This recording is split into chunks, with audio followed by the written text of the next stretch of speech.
Se nagħtu bidu għall-ħidma biex inħajru lil dawk l-iktar vulnerabbli fis-soċjetà tagħna biex jibdew jibnu ħajja ġdida għalihom infushom u għall-familji tagħhom. Hekk sostniet il-President Mary Louise Correiro Preca waqt it-tnedija tal-President's Trust il-ħamis filgħodu.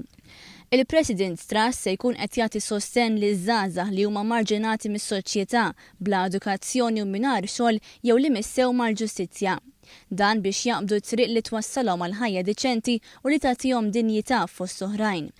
Dan billi joffrilhom firxa ta' opportunitajiet permezz ta' diversi programmi li jipprovdu żvilupp personali u jingħatalhom taħriġ li jgħinhom meta jiffaċċjaw ostakli fil-ħajja tagħhom. Barra minn hekk il-President fissret ukoll il-President's Trust għandu l-mira li jgħin lil persuni f'riskju ta' faqar f'pajjiżna.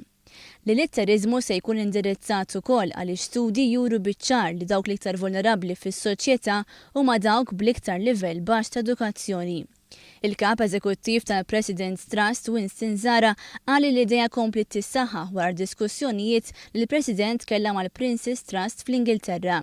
Il-Prince's Trust huwa organizzazzjoni b'ħidma soċjali u li twaqqaf fl-1976 mill-Prinċep Karlu. Qal ukoll li l-fiduċjarji kollha li se jingħaqdu mal-President's Trust se jaħdmu fuq bażi volontarja. Il-kap eżekuttiv tal-Prince's Trust Alistair Da Costa qal li l-Memorandum of Understanding li kien iffirmat bejn il-President's Trust u l-Prince's Trust se jkompli jsaħħaħ il-ħidma biex jinelbu l-problemi soċjali.